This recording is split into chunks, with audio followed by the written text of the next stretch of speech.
Scary times, huh? We were on the brink of a war. The decision was whether to retaliate after the Pahalgam attack. Along came the president and he said, guys, stop it. No trade if you don't stop this nonsense. Sorry, this is a different set. Sorry. This is jokes on US. Sorry. Let me just restart. Sorry. Scary times, huh? We were on the brink of a war. The decision was whether to install Apna complex or not. Along came a snake rescuer and said, guys, stop it. No rescues if you don't stop this nonsense. Hi, I'm Sandeep Nanu. And welcome to Jokes on Us Part 2. The four of us were brave enough to try this once more. And we have only you to thank. First up, let's hear it for the rest of the comics tonight. Yeah?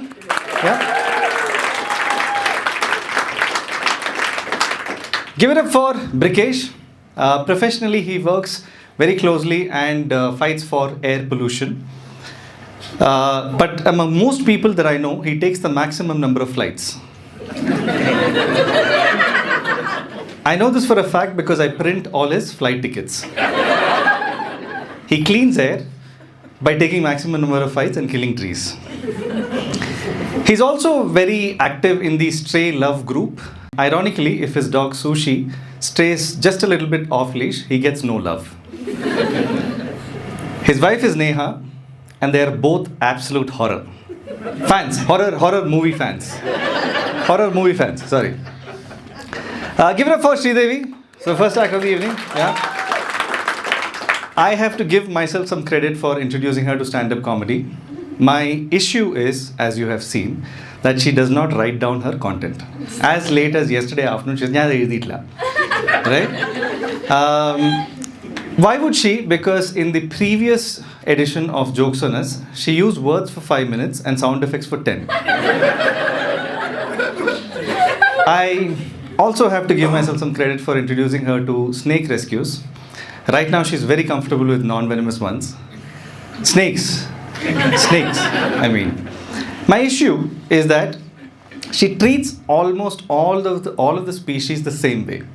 Whether it is a rat snake or a massive python, she'll stand behind the rescuer with the snake bag like she's receiving rice in a ration shop. I don't intend to inspire her with any more interest because I don't want no issues. Yeah. Give it up for Money, your previous act. Yeah. I honestly can't roast Money. Couple of reasons. You heard the man speak, right? If you close your eyes, it sounds like guided meditation. It's very hard to roast somebody when they sound like they're trying to put your anxiety to sleep, right? He doesn't even say Malhar. He says Malhar. Sounds very beautiful, right? 2, he's from Chennai. Roasting is the last thing he wants. How many of you here are new to Malhar? Give me a cheer. Like less than a year, moved in less than a year.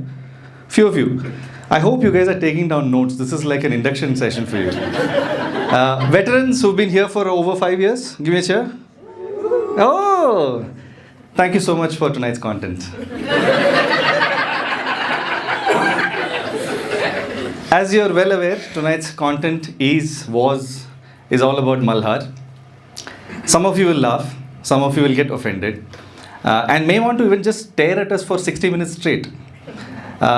If you want to do that, don't sit in the front row. At least sit where we can't see you. Home.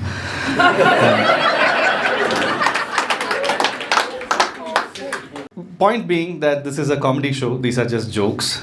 If you really want to get offended by the garbage around us.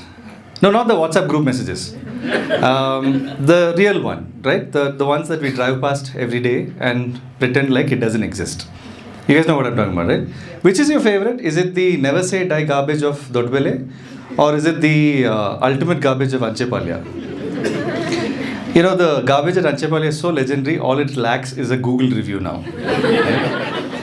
When you have to write your address down, mailing address, what is the landmark that you usually give? What's the landmark? Medical college. And what else? ACS College, behind ACS College, right? I think at a higher level now we can say garbage on your right, garbage on your left, petticoat on your right, pious sisters on your left. Or at a micro level, big hump, smaller humpless hump, and then take a left. I just absolutely love the three different kinds of humps, speed breakers that we have here. First one is the brand new unassuming concrete ones. It has a unique design feature, right? This is the only design where both disc brakes and slip disc come into play at the same time. Then you have the modular ones, right? Those rubber ones, single pieces. That's going on. Right? Yeah, but invariably when it was there, invariably one piece at least is missing, right? Biker's delight. From a distance you see that small gap, right? Your eyes light up. You point and then you shoot, right? Then you have the massive, big humps, right? Nightmare for expensive car owners. Have you seen their cars do the Bharatanatyam side step? When that under chassis hits that hump, it sounds like tom. I ran away from Marathalli to Malhar about 8 years ago. And whenever people used to ask me, where have you moved? I'd say, far from civilization, right? Now, looking at the garbage, both offline and online, we are indeed far from civilization. I'd say no traffic. We might soon need a signal at the Petticoat Junction. Clean air. Brikesh, what was the last AQI reading when you guys checked? Actually, never mind. You must have been taking a flight. Forget that. I'd say no noise, no Swiggy, no Zomato. And here we are. Malhar is another Marathalli in the making. You guys don't seem convinced. I'll prove it to you visually. Okay?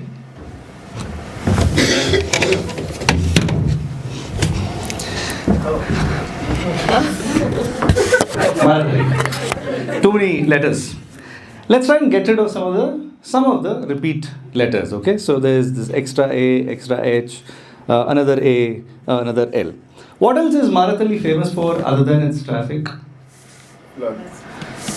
Other than its traffic, what is it famous for? IT? IT? So let's remove INT. What are you left with? MALHAR. Yeah, proves my point.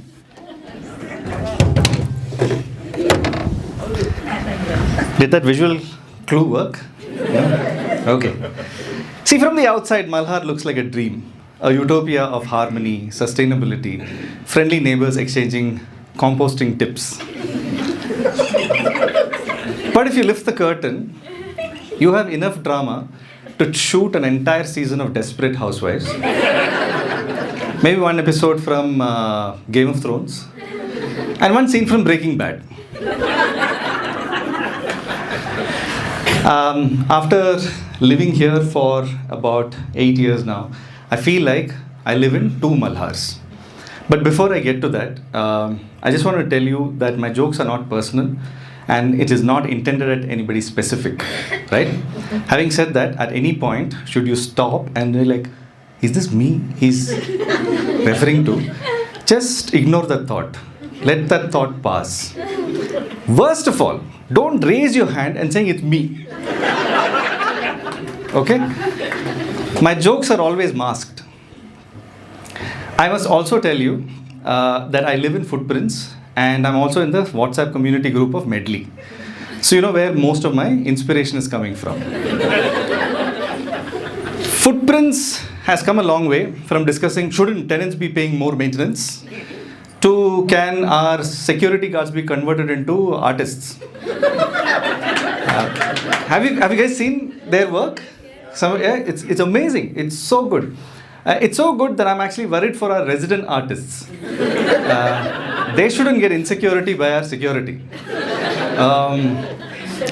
Another pressing issue, cute pressing issue at Footprints is the division and distribution of our vegetable harvest. While I sympathize and understand, the people who are trying to divide 27 star fruits into 12 households. I've never been so tensed about collecting my 4 chakacholas. Right? Jackfruit bulbs. You know, yeah, did you guys know that it was called bulbs? Bulbs, apparently. Right? Chakachola sounds way better. Anyway, I just came back earlier this week from a very exciting trip to Kenya. I saw this raw, unfiltered beauty, lions, cheetahs, zebras, wildebeest, all coexisting in perfect harmony. The predator-prey dynamic was so clear, was so honest, right? You either hunt or you stay alert. That got me thinking that we human beings aren't too different, right?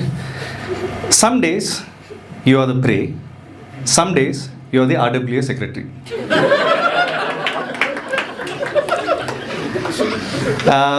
People who are new here, have you guys felt like the prey when you moved in? Anybody? You felt like the prey, no? Give it some time, you will convert. If you haven't though, there are a few exercises that you can do to see this whole predator-prey dynamic. One, what you can do is write a random off-topic message in a WhatsApp group. Or if you're from one community, go to another community and use their gym. Or the third one, I dare you to park your vehicle in the wrong spot for about 30 minutes. You know, if you've lived here long enough, you've made a bunch of friends, but very slowly you've lost most of them also. Which is why when somebody new moves in, the community WhatsApp group goes wild. That's what gets maximum responses, right? Warm welcome, ping us if you need anything at all, come home for chai sometime, I'll help you with compost. But if you read those messages slowly, like very slowly, they all read the same thing. Please be my friend. You know, Malhar is divided into 2 sets of people. One with Apna complex and one with superiority complex.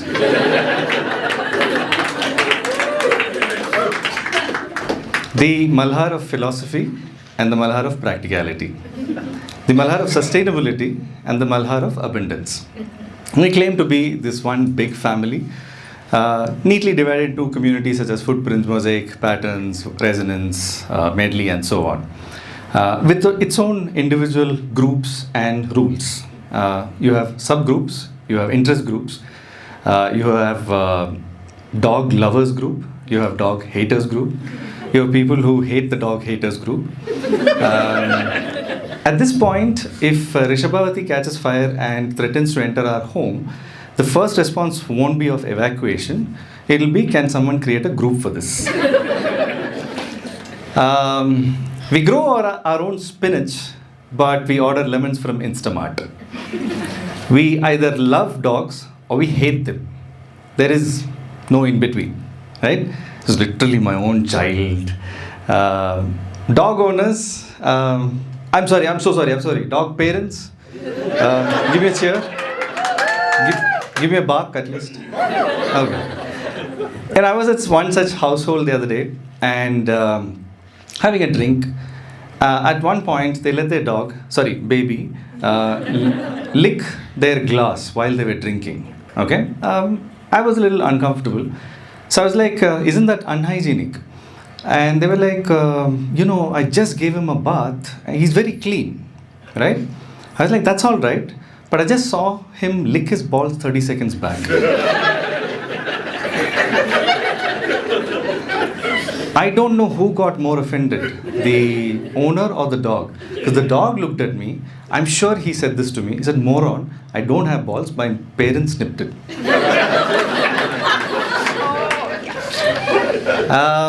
So yeah, I feel like I live in 2 Malhars.